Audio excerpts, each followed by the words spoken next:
Hello, everyone. Today we'll be talking about the astrology of 2025. There's been quite a bit of chatter in the astrology community about this year.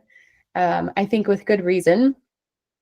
This is quite a monumental year. And we'll get into kind of the specifics of that, but in general, this is the midway point between a decade. So that tends to be this turning point of change.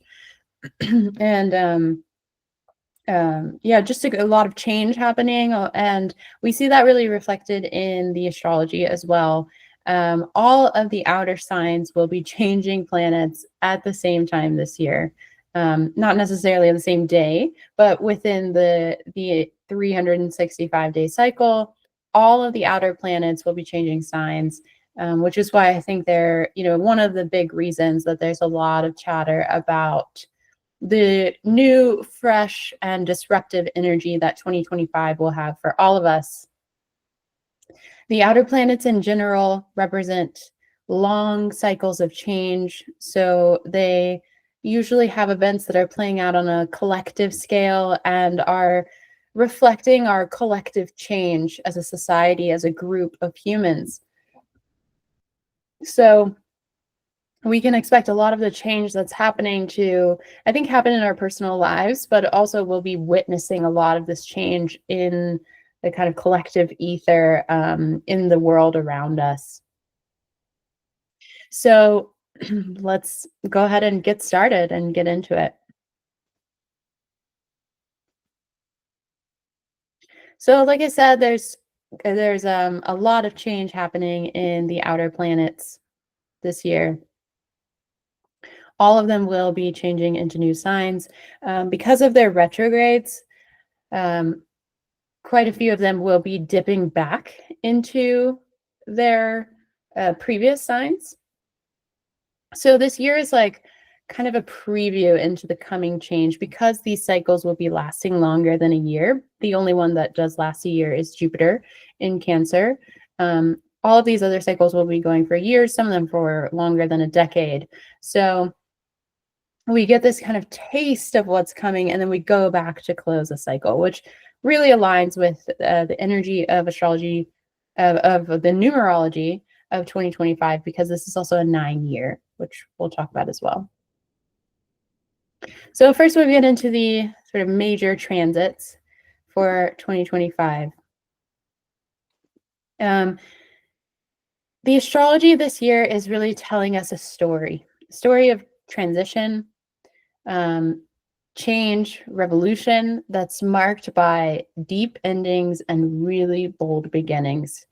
Because we're transitioning from quite a bit of earth and water energy into fire and air. So we're going to see the interplay of these planets really reflecting our collective journey towards transformation and realignment. So first we have Neptune in Aries, moving from its home sign of Pisces into fire, into Aries, into the bold, motivating action of the self. Then we have Saturn also moving into Aries, so we'll have Neptune and Saturn together. Saturn will be a shorter transit than Neptune in Aries. And then we have Uranus moving into Gemini. So moving from Taurus, where Uranus has been for quite some time, 10 or 11 years, into Gemini. Jupiter will be moving into Cancer next year. Jupiter has been in Gemini. Jupiter is in its detriment in Gemini, so it's been a bit of a difficult transit for all of us. I hear a lot of buzz about how Jupiter in Cancer is like 2025 saving grace. I think that there's a reason that people are saying that Jupiter is a benefic planet, and Jupiter will be moving into its exaltation next year, out of detriment. So I do think there will be some relief from Jupiter moving out of its detriment into a sign where it can do much better work. However, I do have my hesitation in saying that like this is a totally amazing, great positive transit, and we'll talk about why.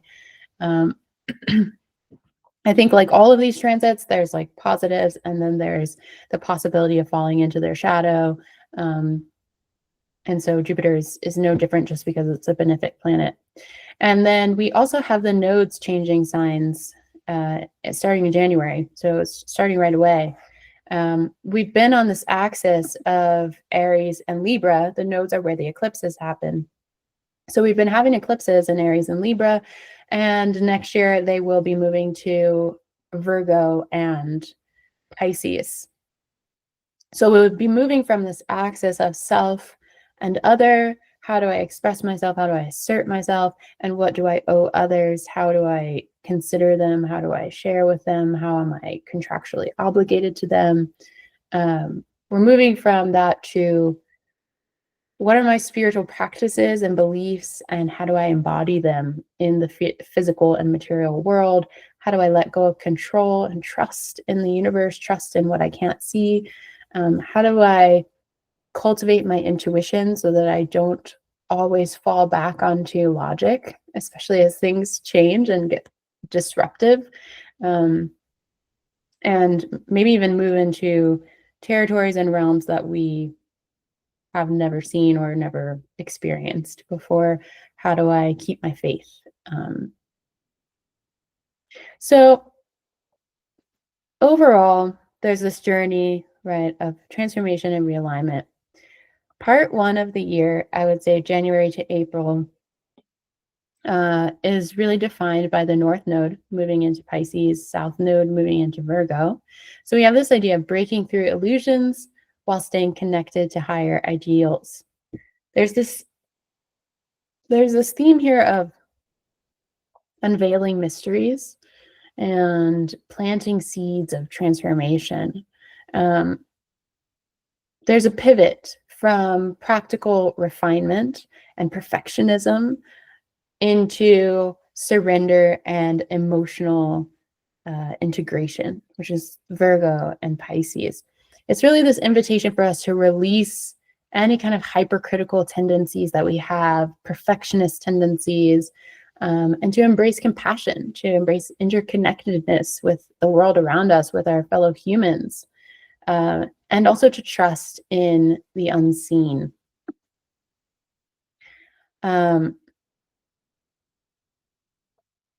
And then we also have, during that kind of part one of the year, Neptune entering Aries. So Neptune is like this planet of dreams, of the collective unconscious. So this collective dream that's happening is shifting from idealism and dissolution, maybe even avoidance, into like raw, direct exploration of individuality and courage.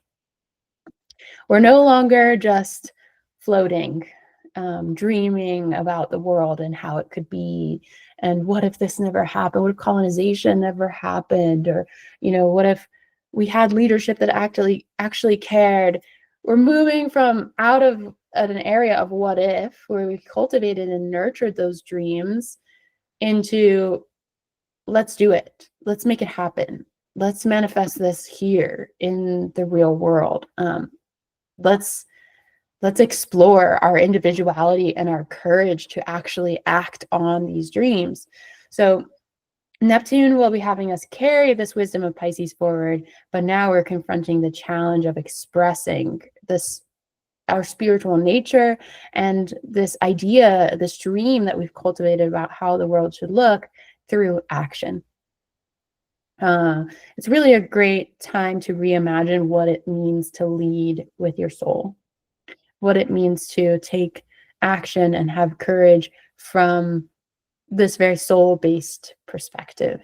What does it mean to be a human living in this world, and how can we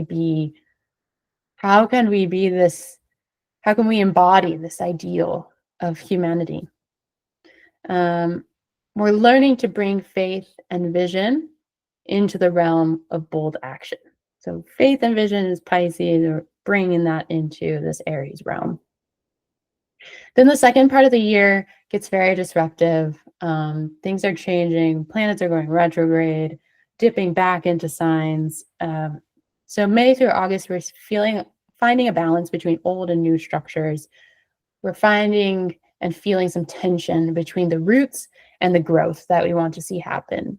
We're expanding through discomfort. We're balancing the old and the new, and we're redefining what it means to be and feel stable amidst all of this change. And this is really marked by Saturn entering Aries, kind of anchoring that initial spark of what Neptune and Aries sowed for us, with some structure and with some discipline. So that's really great. Saturn's presence is here to challenge us, to solidify our pioneering energy, right? Aries is the leader. He's the first one to go, the one to lead the way, to create the path. And so Saturn comes in after as like the master. Like, okay, how do you create the foundations that you need for this new path to make it last? But during this time, Saturn will retrograde back into Pisces. So it's almost like, okay, you started this new thing. You've got this dream for this new thing, this new path, this new way of being, new way of expressing yourself. Now let's go back to the dream and maybe revise, maybe revisit some of those Piscean lessons, letting go, dissolving boundaries, dissolving this idea of separateness, actually, which can be really great because Aries is very separate. It's about me, it's the self. And then we're going back and saying, wait a minute, I'm a part of this entire collective unconscious. How can I maybe refine some of these parts of my dream to go act on them again? And we'll also have a Jupiter-Saturn square really highlighting that period as well. So that's where we're feeling a lot of that tension between growth and responsibility with Jupiter in Cancer and Saturn and Neptune in Aries. Jupiter moving into Cancer has to do with expanding these themes of home, of nurturing, emotional security, asking us to really ask what home is and what it means to us. But then this square with Saturn comes to really challenge any of this growth and remind us that any kind of expansion we have has to be rooted in accountability and in maturity. And then at the same time, we also have Uranus shaking things up in Gemini, just creating this like electric shock of innovation and change and progression to communication, innovation, and the way that we're exchanging ideas and communicating with another. The good thing I would say about that is like Uranus can be very disruptive. It can in a good way, it can bring disruption to like old narratives, but it requires a lot of flexibility and adaptability. And so at that time, Mars will be in Virgo, which Virgo is an earth sign, but it's ruled by Mercury. So it allows us to be flexible and adaptable. It is a mutable sign. And so we want to emphasize the practical, detail-oriented action that complements these big sweeping changes that Uranus in Gemini is going to welcome in. So again, during that summer, middle part of the year, we're really learning how to hold space for both intuitive and emotional wisdom of that Jupiter in Cancer transit, and then this bold, action-driven energy of Aries that has come in, and the airy energy of Gemini as well.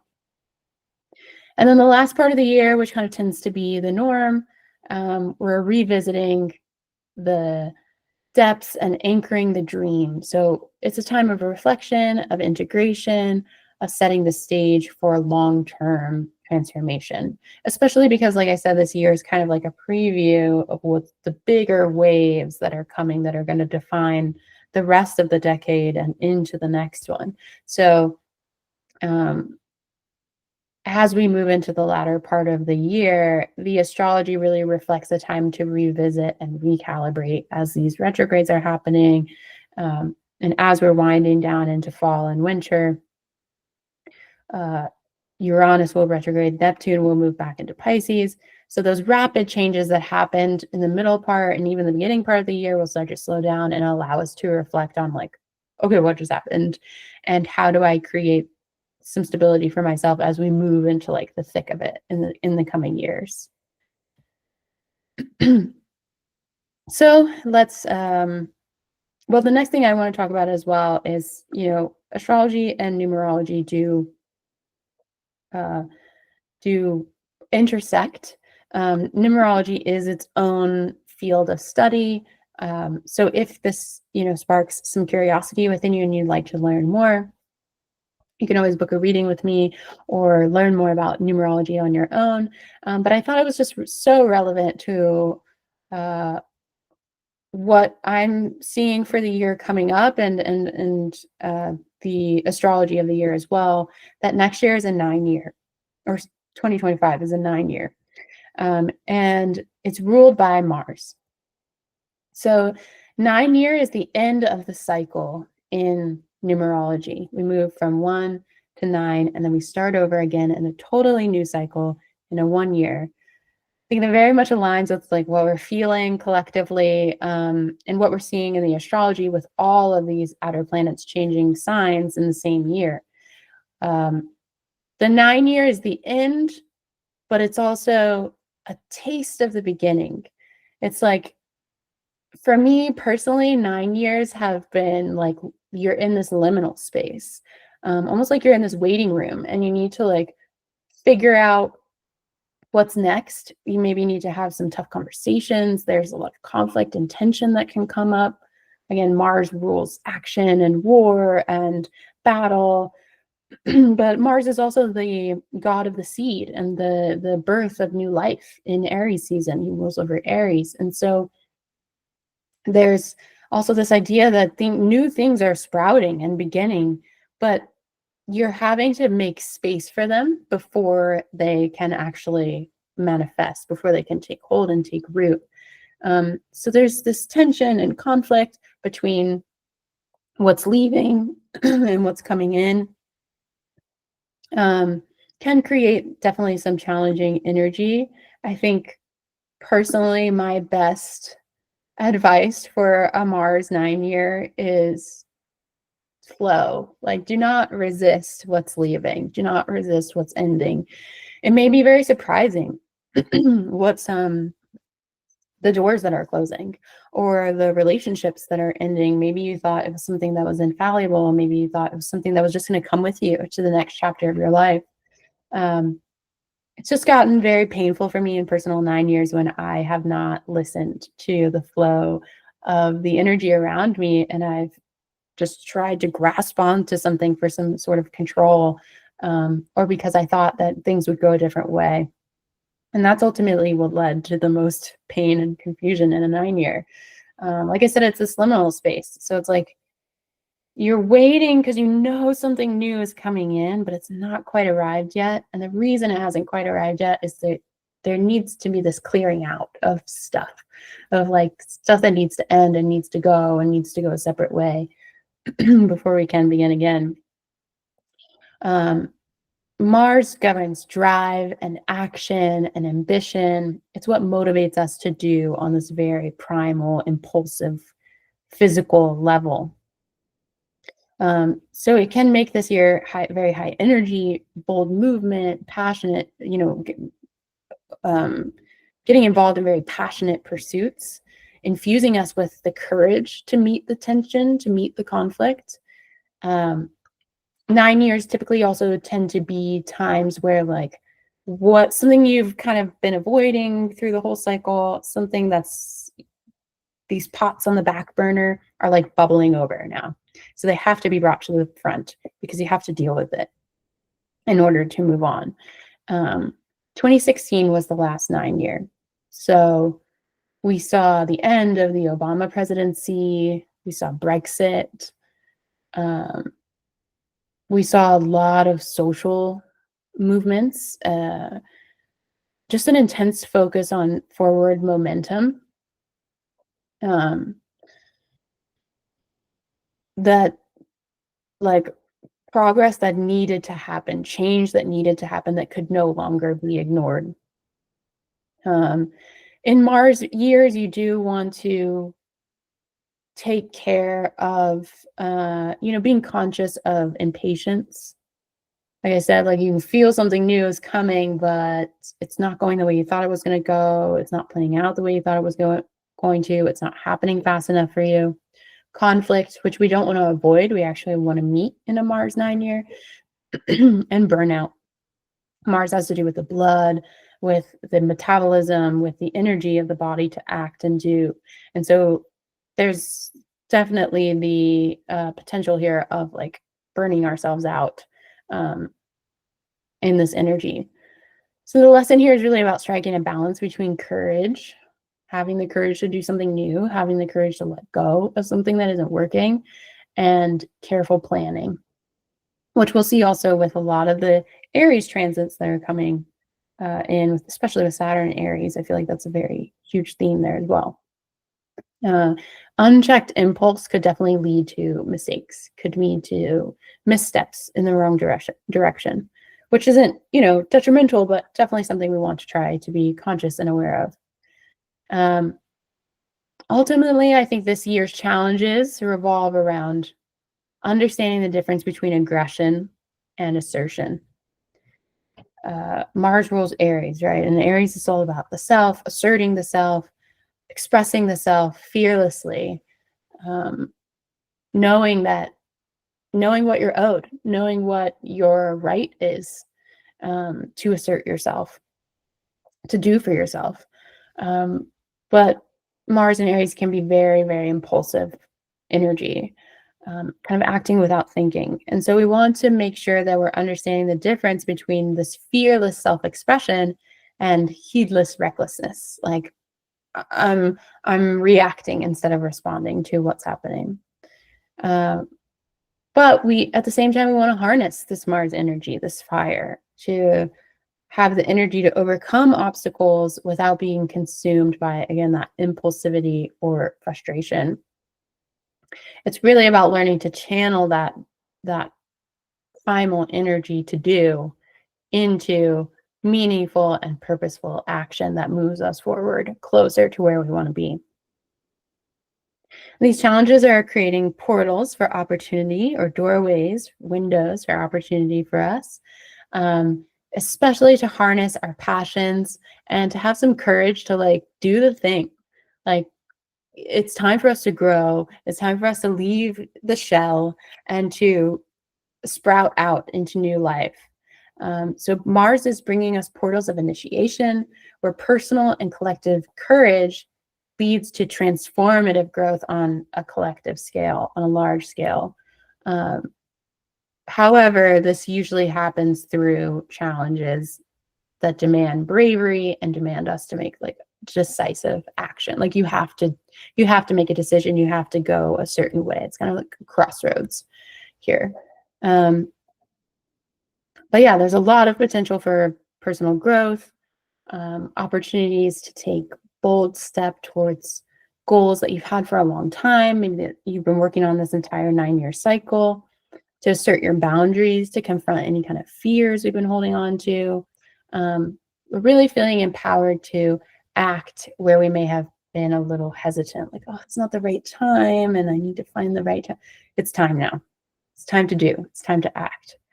And then on a societal level, Mars energy also inspires movements for justice, for action, and again, for the reclamation of the self, autonomy of the self and of the identity.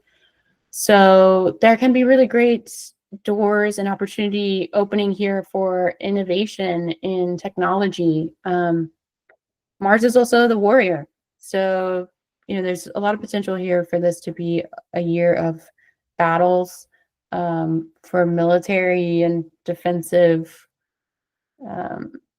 strategies, or action for violence itself. Also a really great time to look into like body healing or somatic healing. We want to work with this Mars energy, not suppress it or repress it. So maybe we're changing our meditative practices from like sitting in the water to, doing a martial arts. This is how we can kind of work with this Mars energy.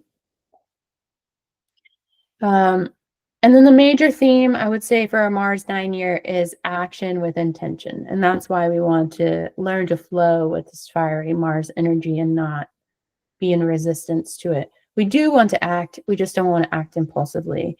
We want to act knowing, okay, I might make a mistake. This might not be the right thing to do, but these are my intentions. This is where I'm headed. This is where I'm going. There's this theme of like Mars really represents the archetypal hero. So we're going on this hero's journey. We've been initiated into this hero's journey. A Mars year really centers around the journey of self-discovery through action, through change. So there's themes of initiation, perseverance, resilience, just really confronting challenges and head on, and then emerging stronger than we were before. And also forging totally new pathways. Like that's part of the hero's journey as well, right? It's going where no one's gone before. So whether that's through our own personal projects or societal shifts, Mars energy really helps us support the creation of new paradigms. So it's a year to really take the reins and to move forward with some clarity and with some purpose. Don't shy away from the tension. Mars knows how to thrive in it, so embrace that Martian energy. Yeah, I would say we're learning the wisdom of focused energy over unchecked brute force, which means that we'll see kind of the shadow side of that, right? Unchecked brute force. There is definitely a potential for like violent acts here. But we're also going to see the wisdom and the beauty of what it looks like to focus our energy on a certain goal or horizon.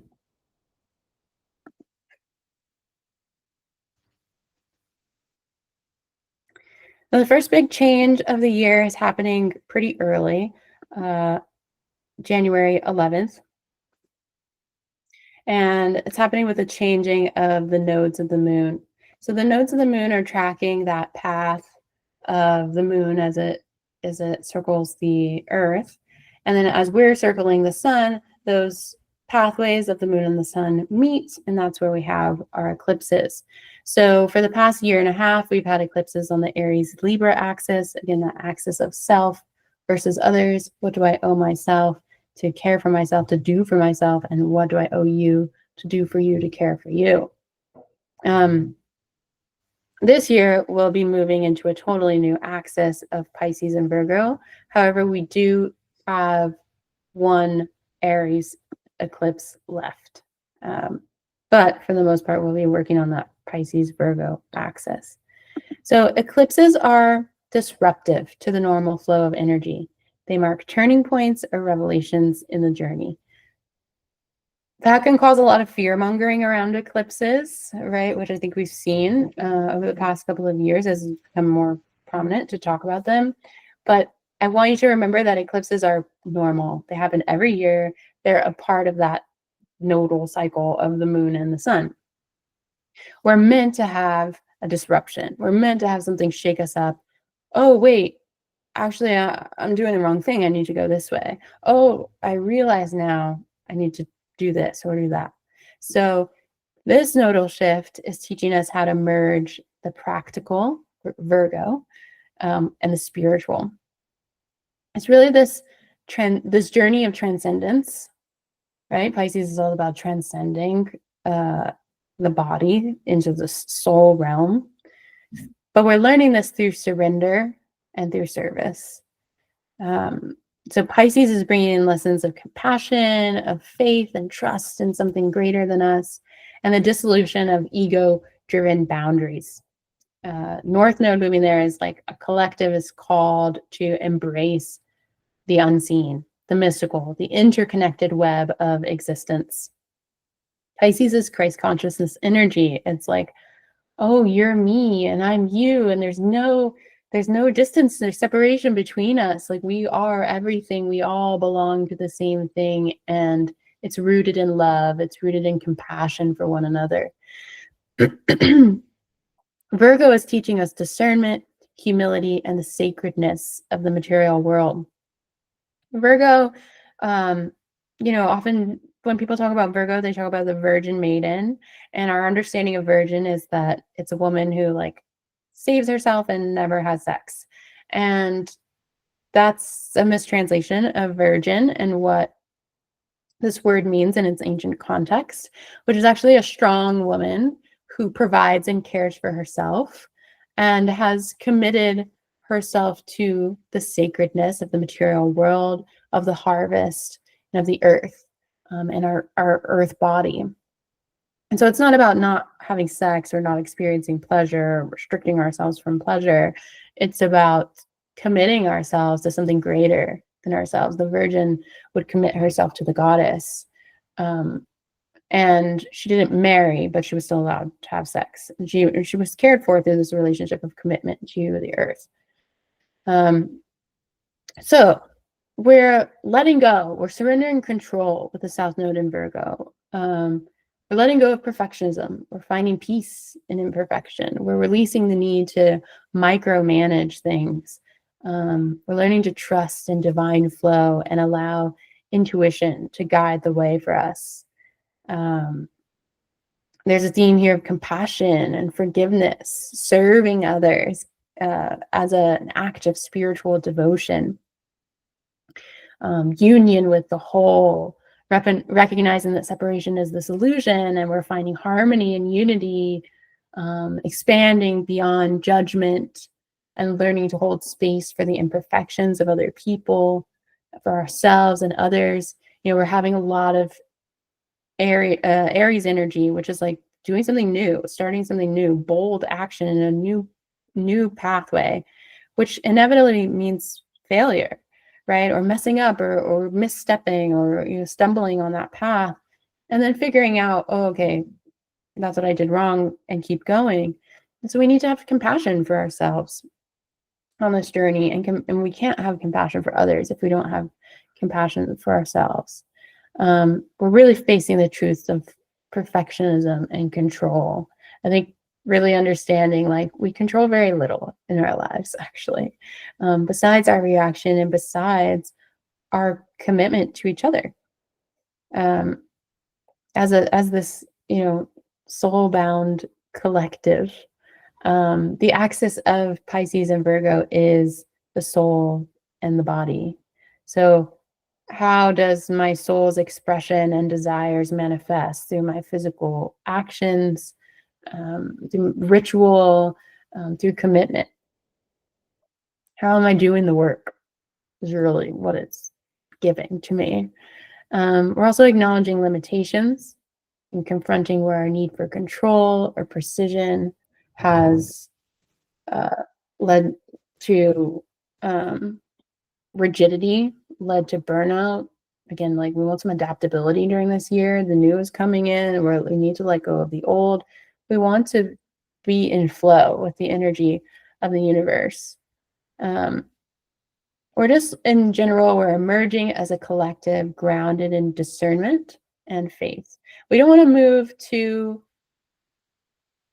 much into the Pisces energy, because while Pisces is all about the collective, soul and compassion, Pisces is also about,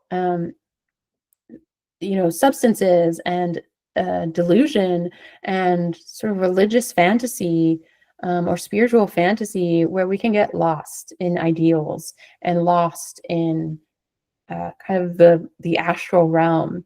And then Virgo brings it back down to the material world, back down to earth, and says, okay, how can I actually anchor these dreams in some sort of reality and bring care and attention and ritual and practical action to my spiritual ideas.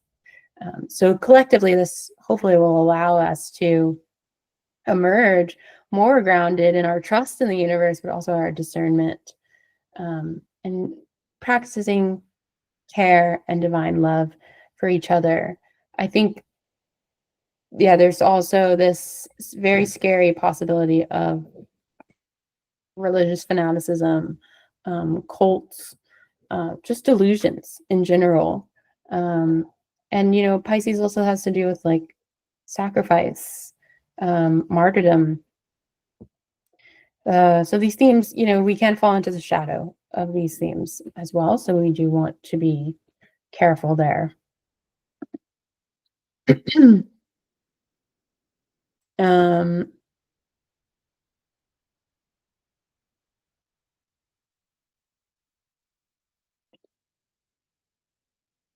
let's see. Yeah, I would say as far as the shadow of Pisces Virgo axis, we have escapism and avoidance. We want to be conscious of that. Spiritual bypassing. Um, Pisces energy can lead to a tendency to escape from reality through daydreaming, through substances, substance abuse, plant medicine abuse, other numbing kind of behaviors. There's a danger of, I think, with the nodes moving into Pisces and Virgo, of retreating into a fantasy world instead of actually addressing the practical real world issues that are going on, because they might get so overwhelming that we're not able to adapt quickly enough, and we just end up just retreating into our safe space. It can also lead to like encouraging an over idealization of others, of situations, of spiritual paths, of religious paths, or this idea of like a very unhealthy martyrdom where people are sacrificing their well-being for others or for a cause without hesitation, without boundaries, which Pisces can also lead to a lack of boundaries, right? Pisces shadow can make it difficult to discern where you end and where others begin, which can lead to emotional overwhelm. And so we want to avoid being taken advantage of others when we're in this energy of compassionate giving and service. And again, yeah, huge risk there of spiritual bypassing as well. So eclipse season will start in March and happen again in September. March 14th, we have a full moon in Virgo.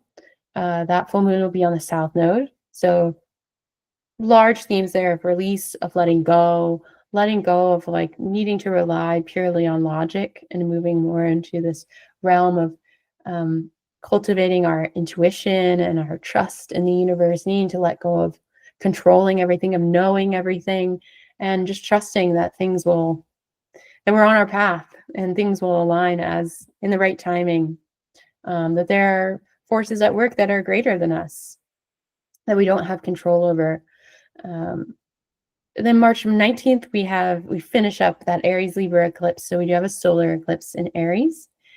September 7th, we have a full moon in Pisces. So that'll be a full moon on the north node of Pisces. So maybe some revelations around our spiritual journey, our ability to empathize with others, to connect with them, to be in service to them, to offer this compassion and empathy. And then September 21st, we have a solar eclipse on the south node of Virgo. I just wanted to highlight these dates for you. I will have separate videos for each of these eclipses where we'll go more into depth on where this is playing out for you in your chart, and the alignments that are happening with the other planets in the sky during this time. But in general, eclipses are huge crossroads of change, big moments of disruption and to our lives and to our plans.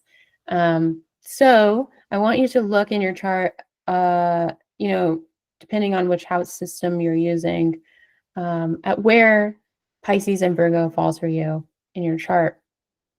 And look at this axis, right? So they're always opposite of each other because they're on this axis. So if Pisces is your first house, then Virgo will be your seventh house. If it's your second house, then you'll also have your eighth house involved. Your third house, you'll also have your ninth house involved. Your fourth house, you also have your 10th house involved. Your fifth house will be opposite your 11th house.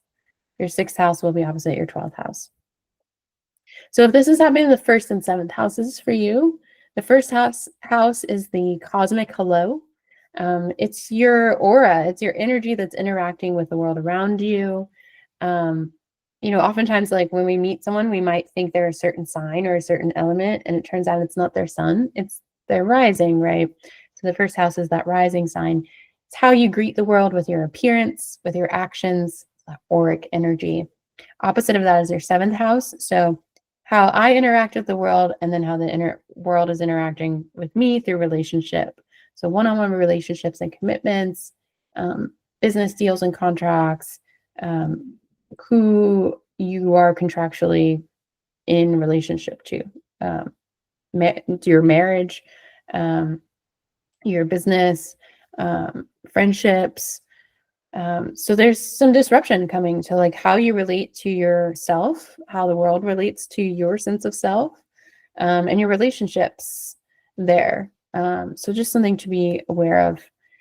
If this is happening on your second and eighth house axis, this is the axis of tangible assets that you accumulate. So finances and resources that you accumulate, also the talents that you develop, and how this cultivates your ideas of self-worth and your principles, and then how you share that those material resources with people you are in connection to, you're in a close relationship to, intimate unions. So like, how do I share my body with someone I'm in a sexual relationship with?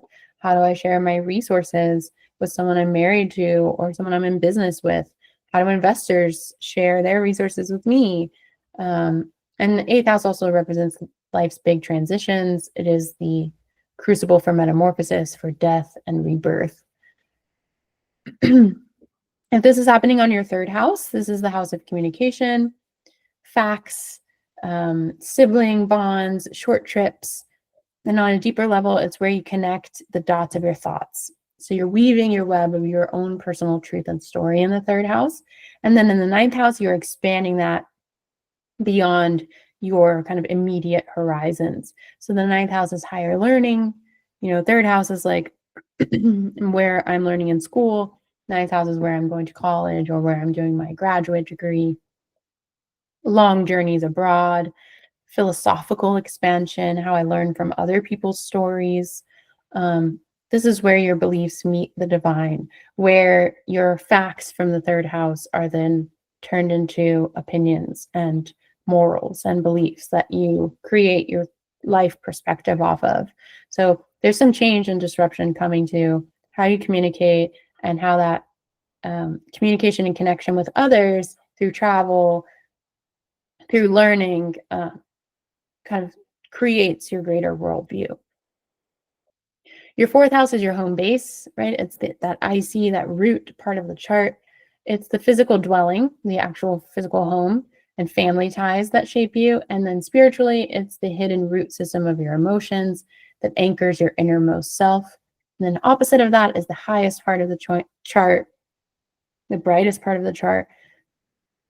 How does your home and your emotional foundation nurture and create the foundation and the structure for you to go out into the world and achieve social status, where you climb your spiritual mountain and define your legacy? So there's some disruption coming there, some change coming there, some shifts coming there over the next year and a half of maybe you're moving, maybe you're switching careers, or maybe just something is happening internally with your emotional foundation that's showing up outwardly, and shifting this legacy that you're creating.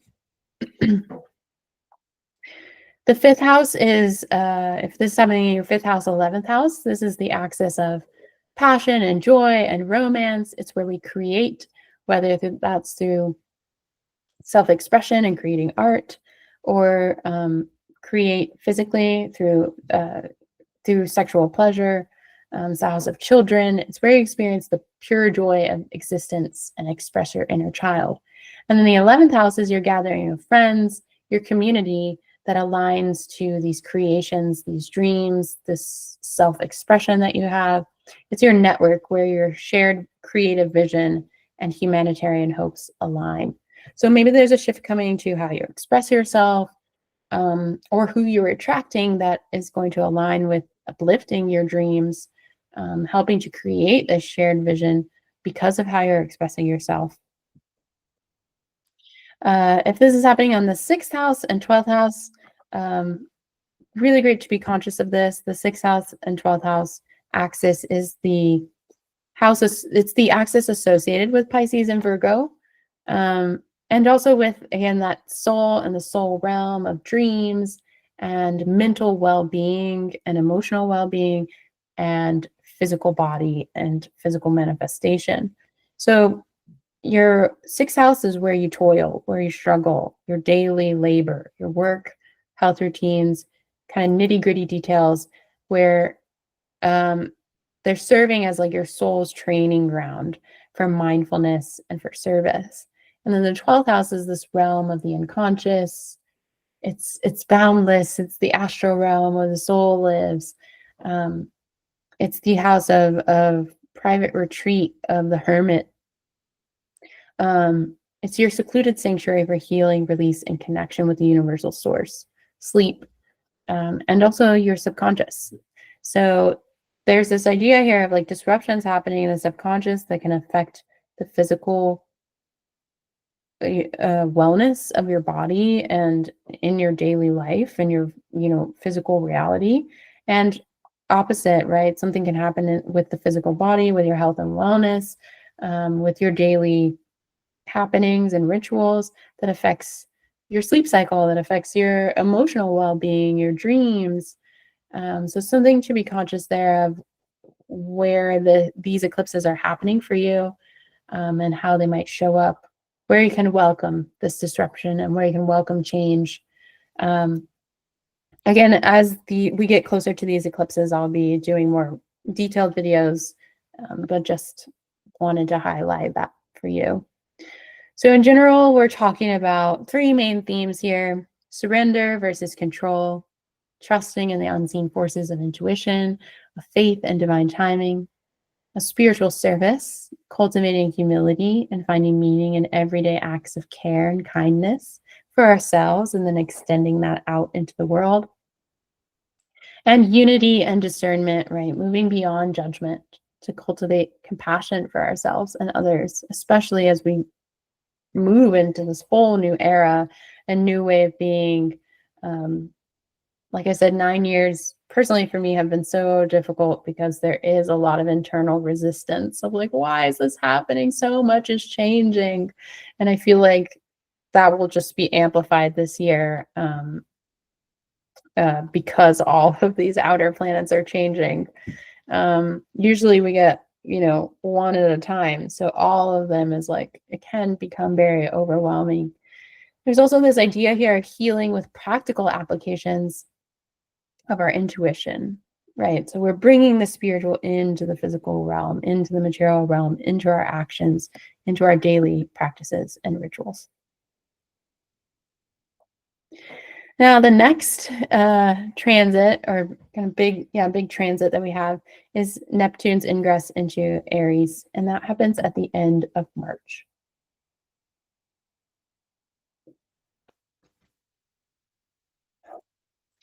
So Neptune's moving from his home sign, Pisces, where he's very comfortable and he can do good work, into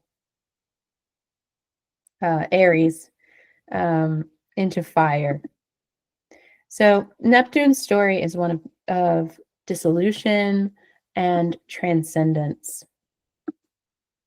It's reflecting our deep yearning to connect with the infinite. We know we're more than just this body. And so Neptune is this desire to escape the confines of this restrictive material world, to just dissolve into everything.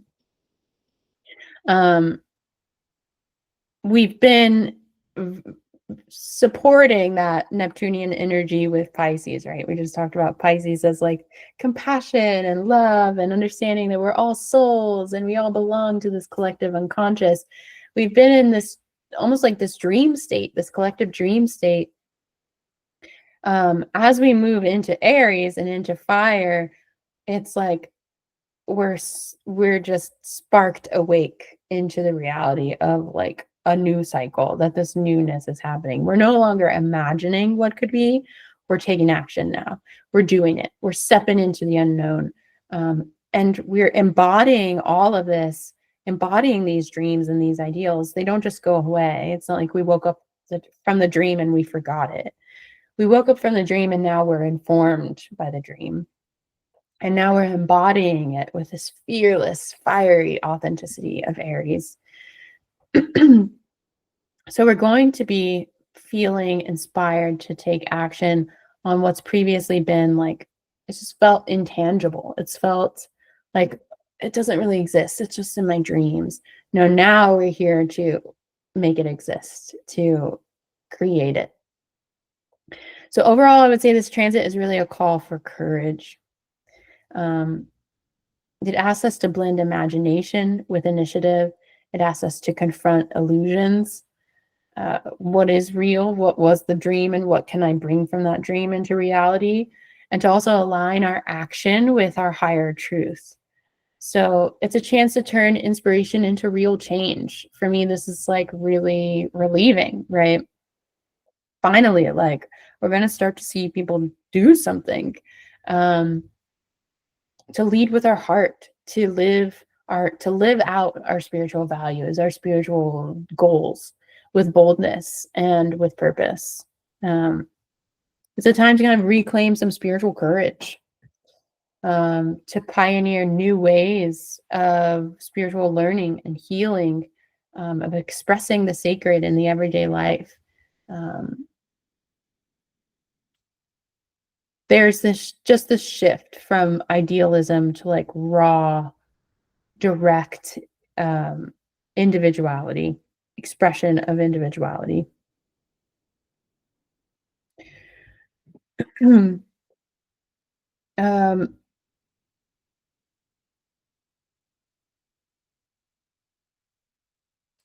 Yes, so I did want to talk about, though, kind of the shadow side of this.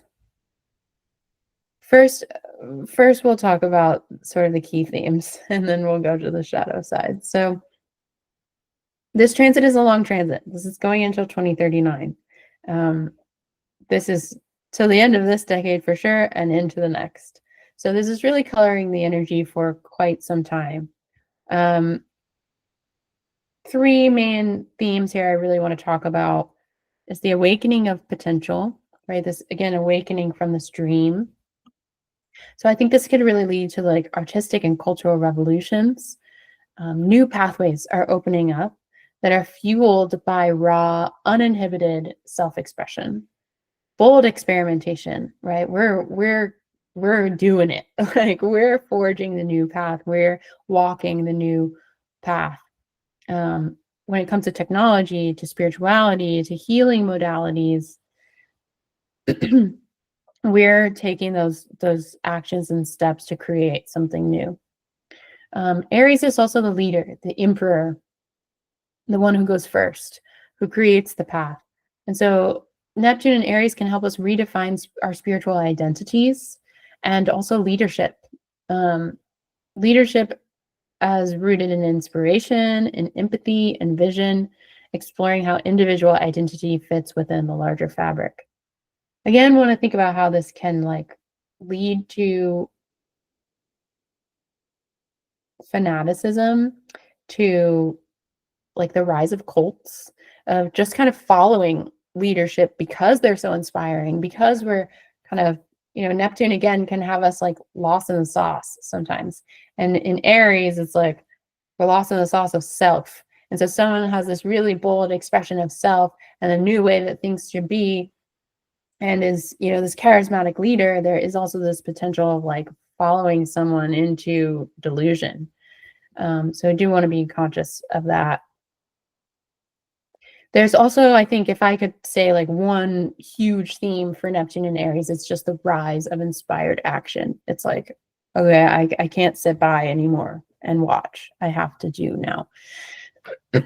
So we're going to be championing causes that reflect our higher ideals, for better or for worse, right? There are people who dream of worlds that I would not want to live in, right? That are not conscious of my autonomy and my identity. Um, but people, I think, will still be championing that dream, as delusional and violent and messed up as it can be. And on the other side, we'll have people pushing this collective dream of compassion and empathy. Um, Both are going to meet conflict or resistance, maybe from each other, maybe from other groups.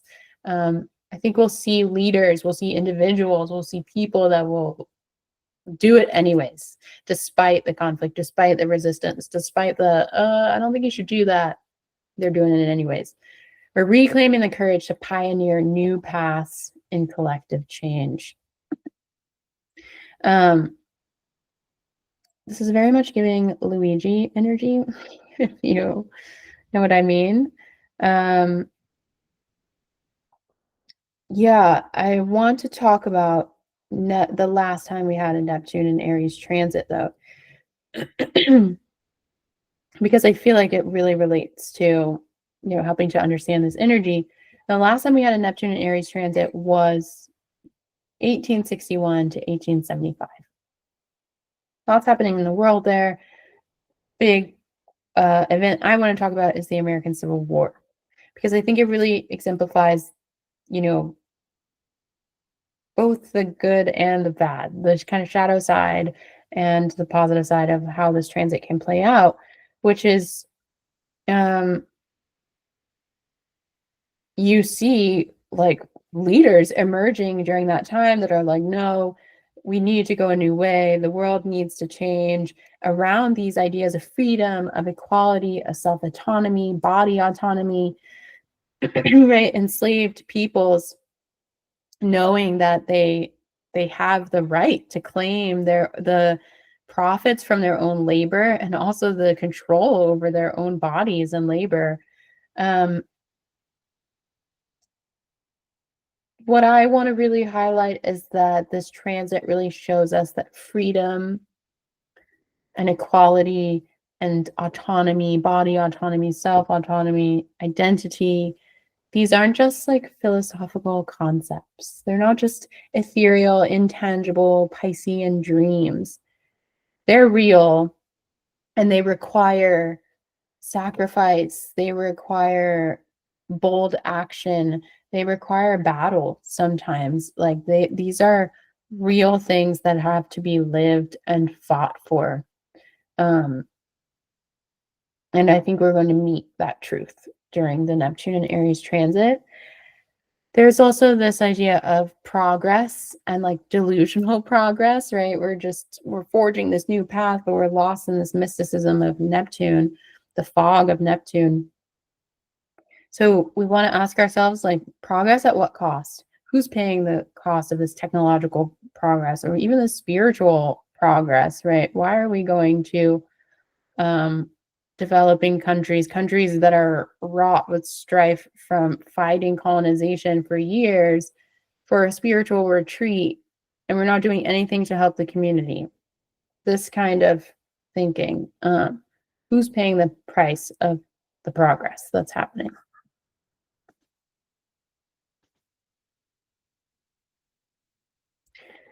The next transit will happen at the end of May, and it will be Saturn into Aries.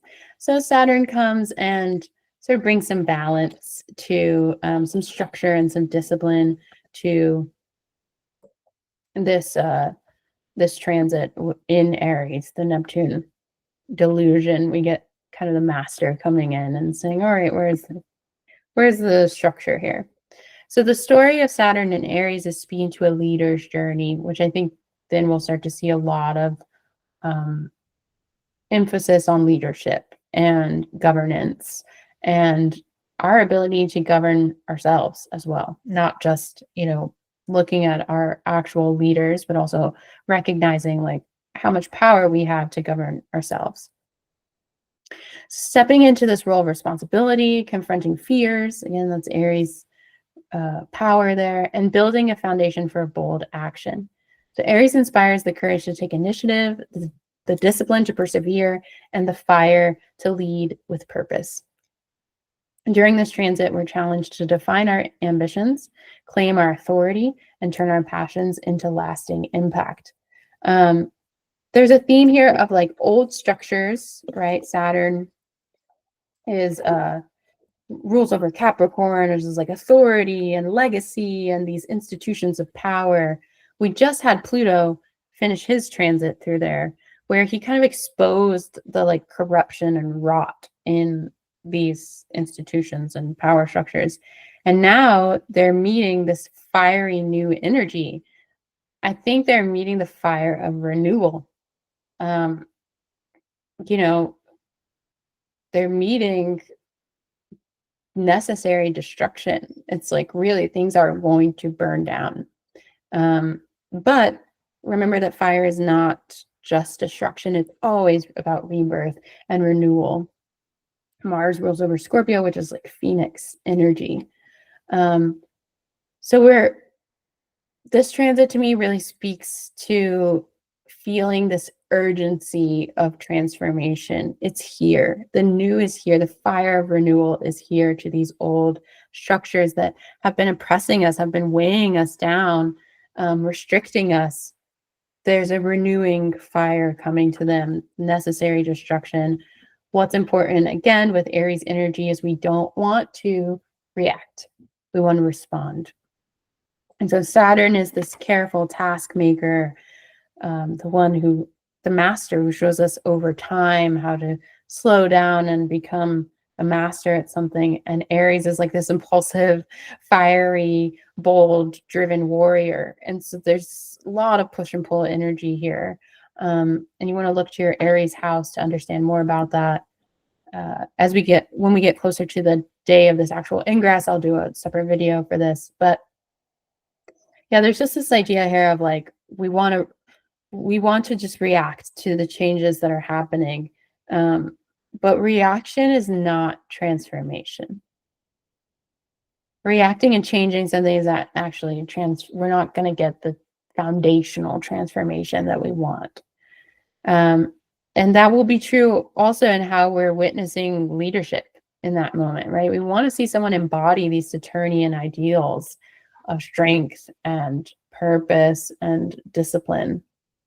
I think these charismatic leaders that are full of empty promises, like I think there's going to be some karmic reckoning to their style of leadership, shall we say. Another big thing I see is failure. Saturn is in his fall in Aries. He's not happy here. He doesn't do well here. When we're starting new things, when we're forging new paths, we fail. But genius is built on mistakes. So we understand that this failure is not the end. It doesn't mean that it's over, that we have to give up. It means that it's just part of the process. And I think it will have us reevaluating what success looks like to us and incorporating the reality of failure or of tripping and stumbling and making a mistake. With that, I want to say that sometimes surviving is the success. Sometimes just surviving what happened and getting to the next thing, learning from the mistake is the success. And another big theme I see here is like, Saturn is limiting and restricting, creating this boundary for us to innovate within, not to hurt us, but for us to understand our limitations so that we can innovate within them and then expand beyond them, and then understand them and then innovate within them and then expand beyond them. So I don't know if it will happen through, war, through natural disaster, through the economy changing, but it looks like a limiting or restriction of resources in order to begin this new path, in order to start something new. And so we're being asked to innovate with very limited resources. So there's this attitude here of like, I want to do something new, but I don't have what I'm used to. I don't have access to the things that I need, or have very little of it, which requires innovation, right? Requires completely new pathways and ways of being and thinking. So I want you to think about this like you're trying to create a new song and you need drums, but you don't have drums. So you've got to find a new percussion instrument. You've got to find a new way of creating that percussion in your song. And what has the potential to happen there is that you end up creating this whole new genre of music because you used this thing that wasn't even an instrument and it created this really cool sound. And now you created this new genre. We want to change and shift our mindset here from, oh my God, I can't do this. I'm restricted. I'm limited, to how can I do this? How can I make this happen? So this transit's going till 2028. If you have your natal Saturn in Aries, this will be your Saturn return. Saturn will dip back into Pisces for a lot of 2025. So not a lot, but a couple of months. So, you're just kind of dipping your toes in. You want to check the degree that your Saturn in Aries is. And if it's an early degree, you may really start feeling this. If it's a later degree, maybe not till later in this transit. But overall, we're seeing the themes here of becoming the architect of the self. Again, the self-mastery. Taking responsibility for how we assert ourselves and the impact we create. Facing challenges head on and breaking cycles of avoidance. Healing through conscious action. So there's karmic cycles rising around control or anger or self-sabotage. This is a time to understand how past actions have shaped the present, right? These old structures, old ways of being, meeting new energy, and to consciously choose something totally different. Do something new. Try something new. Open up a new door for yourself. If you have to bust it down, but bust it down with intention and not out of reaction. And we're creating new foundations, right? Saturn is where we lay our foundations, our structures, our bones, our legacy. And so we're moving away from outdated hierarchical models and embracing leadership that inspires and empowers. Again, a little bit of, shadow side of this, I think, is like power coming to leaders who have this bold, inspired, new, passionate, courageous energy. But again, like with Neptune present and just in general, Aries being so impulsive and sometimes violent or brutal, we want to be careful of the leadership that we are encouraging or that we're following. Like I said, I think this will really help us reflect on how we can lead ourselves and how we govern ourselves, becoming the architect of the self, the master of the self. What am I really responsible for? And we want to be careful of maniacal leadership, shall we say, that inspires and empowers, but in a way that's actually not considerate of others, right? That's kind of the shadow side of Aries, is like, I'm taking up all this space for me, which can be so empowering, but the balancing energy is Libra, which is, I owe something to others. I'm not alone in this world. I am obligated to others.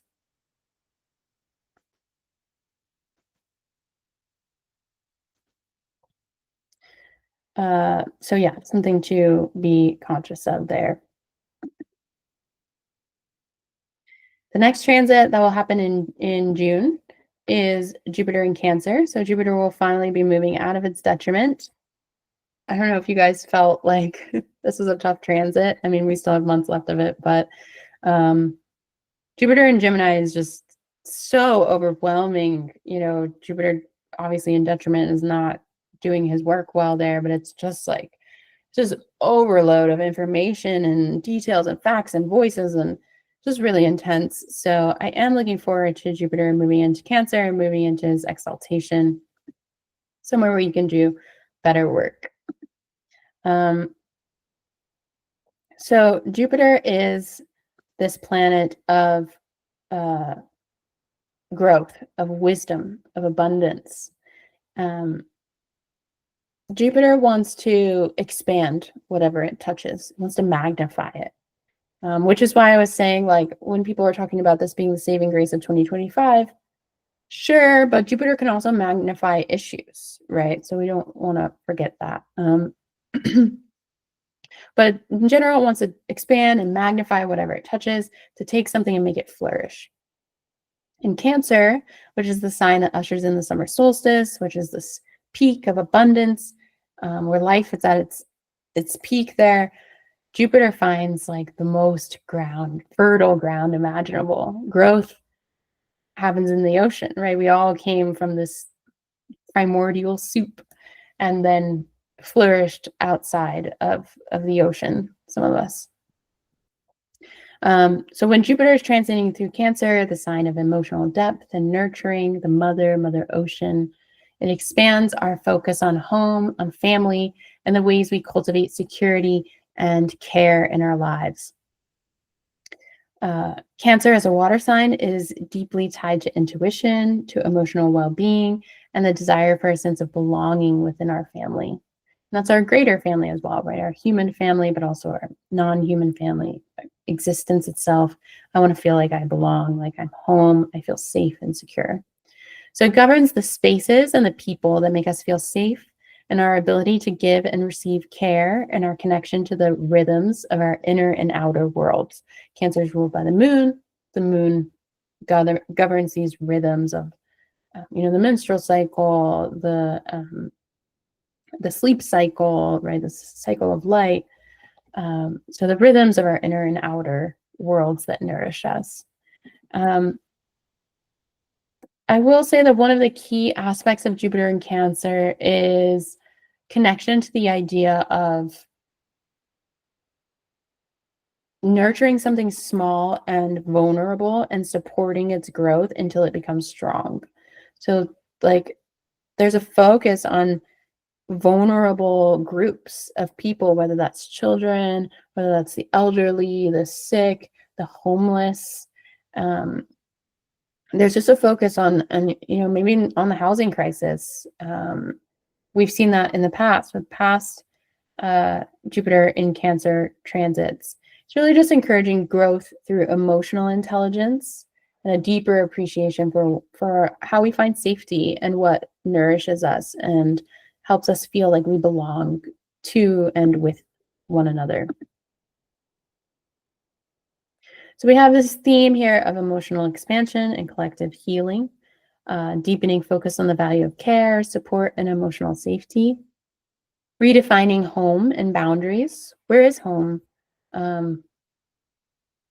would challenge us to think about how home is this entire earth, how, boundaries exist, but ultimately we created them. The ocean is this boundlessness of water, and water is quite boundless in and of itself. I think there can be an increased awareness of migration, whether that's from climate change or from war, displaced populations, again, the homeless, those vulnerable without a home. I'm sure there will be emphasis on, immigration, accepting other people into our homes, diving into ancestral healing, rediscovering cultural traditions, maybe even thinking about ancestral homes and what those looked like, how those protected us from the elements as climate change progresses, but also original boundaries, right, that were violated by war and genocide. And maybe we're returning to some of those. Maybe there's a return of land. Lots of themes there in general, just around like feeling safe in our home and understanding the boundaries of our home and what belongs to us and where we belong. And there's also this idea of justice and care, a collective push to prioritize compassion, and then again, the nurturing of society's most vulnerable members.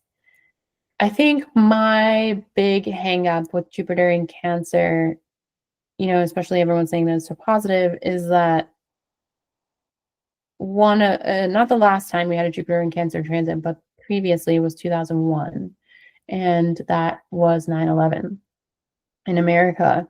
And those attacks unified us, right? And we felt like, oh, here's where I belong. Here's my home. We have to protect it from someone who's trying to attack it. This is us. And the other trying to invade our home.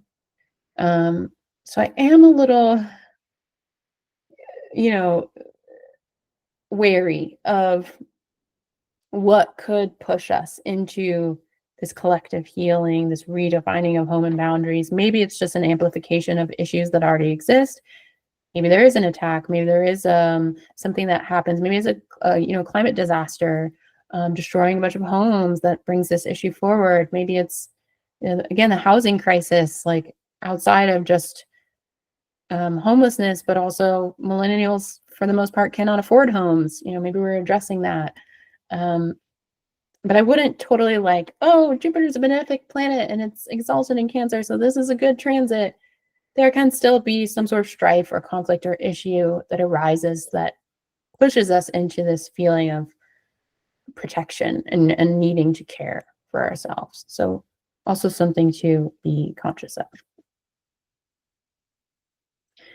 And then we have in July, we have Uranus in Gemini. Gemini is ruled by Mercury. Uranus is the higher expression of Mercury. This, I think, is going to be an intense transit. Uranus is this very disruptive planet, right? He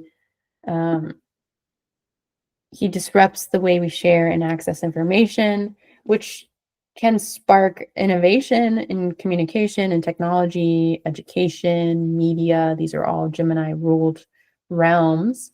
And historically, this kind of transit aligns with like major breakthroughs that redefine the way we connect and communicate and share information with each other. I also want to be conscious of like how electrifying Uranus is. And in an air sign, this can really have a huge effect on the nervous system and like nervous system overload.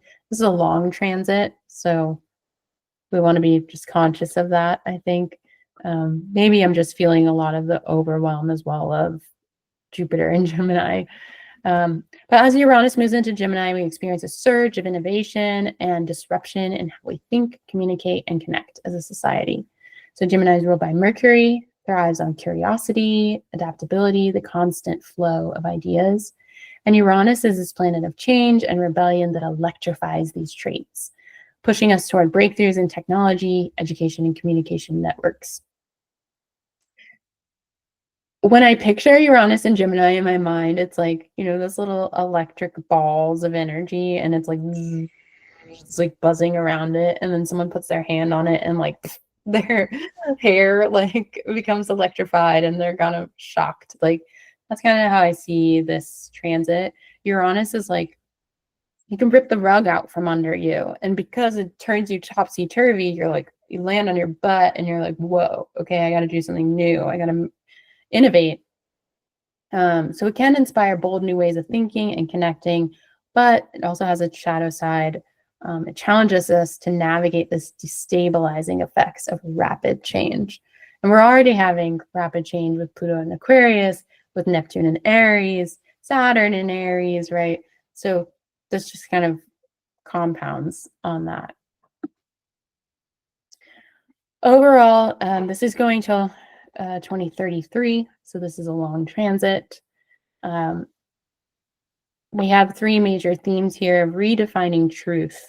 It's a major one for me that I see happening. Breakthroughs in digital communication, AI, and data sharing platforms.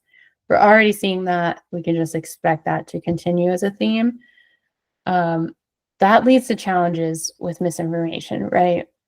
I don't know if this is true. I don't know if the audio I just heard is real. I don't know if the video I just saw is real. I don't know if this photograph is real. What's true? And then you have media biases, which we already see and we already know exist. But then what happens when you can't even trust the news sources because they're doctoring information? They're using AI, or they're using AI images and promoting AI images, or, it can just get so convoluted and difficult for people to really understand what is the truth. Where does the truth come from? Who can I trust to give me the truth? And this is just a challenge to arise with the decentralization of knowledge itself, how truth is defined and disseminated. So I think this will be, a huge, huge theme of Uranus and Gemini, that kind of leaks over into like so many different realms, like how we're connecting with each other on the internet, how we're connecting with each other in school, how we're learning, and receiving information in school, uh, how we're connecting with each other through social media. Like social media is, they're already talking about AI agents, which is a very interesting word they chose. Kind of infiltrating, and like you don't even know if you're talking to a real person or not. So again, like how do you define what's real and what's true? A journey will be on. Another theme I see is heightened adaptability, which I would say is like huge for 2025. Things are going to be rapidly changing. We have to be adapting quickly. That's why this is a Mars year. Make the choice, make the change, do the thing. There's this dismantling of outdated beliefs, which I think is really great. Collective push for intellectual freedom and innovation. Maybe I don't need to do traditional schooling. Maybe there is a cool new AI program that I can take that will teach me something rapidly in my own time, in my own space. Maybe I found this cool new niche community that will teach me this new skill. We're encouraging fluidity in thought and action to navigate the rapid pace of change. Gemini doesn't want you to hold on too tightly. It's like this, counterbalancing energy to Taurus, which we just came through. And Uranus and Taurus was like shaking up material resources and our relationship to the land and to our material resources that we gather from the land, and food and finances. And so Gemini is like, Taurus is the stability and the ability to create stabilization of life and nourish it. And Gemini is like the awareness of the environment. And so we're just becoming heightened in our awareness of, okay, what's real? Who does that belong to? How can I connect this back to something that's true, that I trust? And staying very flexible and open-minded during this time. And then lastly, big theme that I see coming up with Uranus and Gemini is polarizing connection. Right. So we are connecting faster and better with each other through breakthrough technologies and new ways of existing and connecting. But this leads to stark polarization, which we see in previous Uranus and Gemini transits. So decentralized networks and grassroots movements challenge hierarchical structures.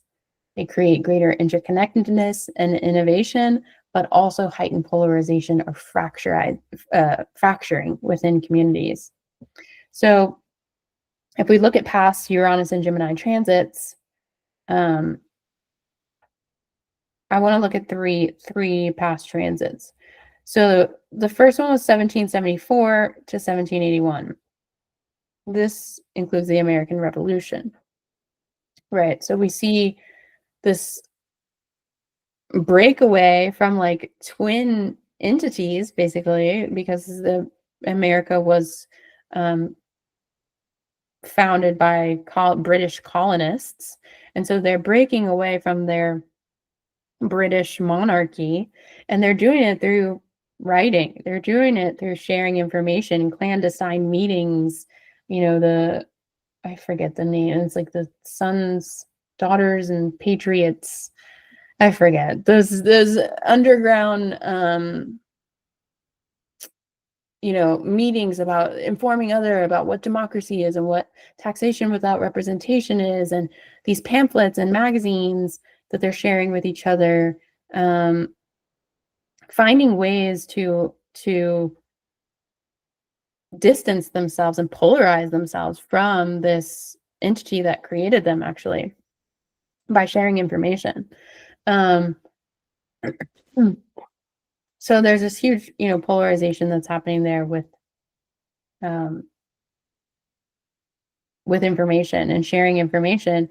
And I also think about the fact that at the same time that, like, as far as polarization, the same time that the colonists were like, yeah, freedom, indigenous peoples were being invaded.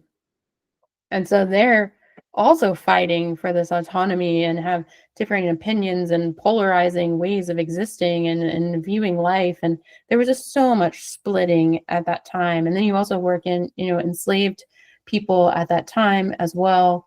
It's just a very tense, conflicting, polarizing time. It's also marked by the shared information and by getting into these like kind of smaller niche groups to share and communicate and learn with each other. We also had another Uranus and Gemini transit 1858 to 1865, and that's a lead up into the Civil War. So again, polarization of ideas, right? That literally leads to like this split between a nation, between an entity into North and South. We have the telegraph being, becoming prolific during that time, playing a huge role in the Civil War, in the lead up to the Civil War. And again, these like huge polarization of ideas, of principles and morals and beliefs. And then the most recent Uranus and Gemini transit was 1941 to 1949. So the World War II.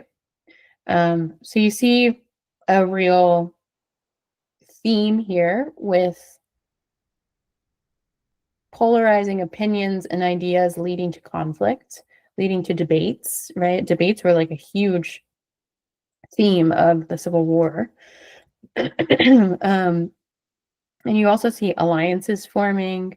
You also see this idea of controlled info, right? Trying to control and restrict information, but also trying to distribute it within smaller networks.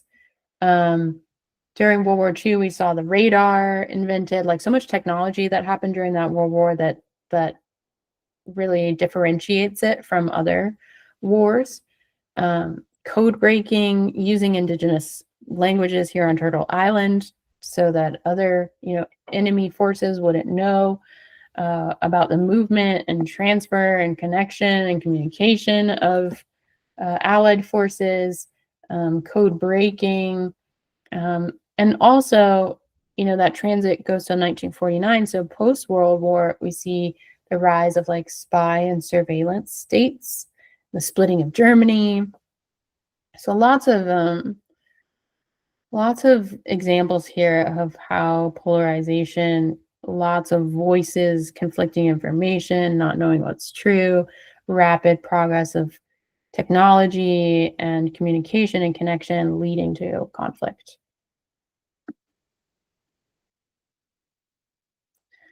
So I want to leave you with these three kind of words of advice that I think will do well for all of these transits throughout 2025. The first one is that sometimes action is the spark that lights the way. And for some time, we've been, kind of maybe a lot of us have been feeling stuck, been feeling very unsure, like everything around us is crumbling and changing and shifting and becoming unrecognizable. But maybe we've been in this kind of period of stillness, of inner revolution, but it's not necessarily, we're not going out into the world and really sparking that change. Maybe we don't know how. Great advice from Aries is that sometimes you just got to do it. Scared, uncertain, possibility, or even certainty of failure, do it anyway. Show up anyway. And with those North Node in Pisces, we'll have compassion for the self failing, making mistakes, but knowing that if we just take that first step, maybe the next step will reveal itself. And if we take that step, maybe the next step will reveal itself. And that's how we get to where we want to be. We're also trusting that all of this change, even when it feels disruptive, it feels uncomfortable, it feels scary, is clearing space for something better. That is the principle of the universe, right? The death welcomes the life. The life then requires the death to welcome new life. This is the circle. And so when things start, scary changing, we know something better is coming in. We just have to find our grounding, find our stability, find our connection with each other, compassion for one another to get through that kind of birthing portal. And lastly, I want to say that we can balance ambition with compassion. Just seeing a lot of opportunity here for like getting kind of caught up and delusional in this Aries selfhood. I got to do for me, and I want to achieve these things for me because it's my dream. And then forgetting that like everyone feels that way and we're all going through this together. And so the most meaningful growth can really happen when you align your dreams with care for yourself and for others, which I think is kind of the counterbalance, like healing energy to Aries. Yes, stand up for yourself, assert yourself, speak up for yourself, do for yourself, but always remember that that's within this larger context of existence with every other being in the universe, and that you do owe other people compassion and kindness and love, and that will only feed and nourish you and nourish your growth as well. So happy 2025. I hope you enjoy your New Year's. If you celebrate the New Year's here, again, you can email me at thecosmoseats@gmail.com if you'd like to set up a reading to go more in depth into how these transits might come up for you. I'll be doing a video for each transit as they happen throughout the year. So stay tuned for those. And overall, I hope you are excited for all of the changes coming, and that you welcome the change and welcome the bold and fiery and courageous energy of Mars as we usher in this new year.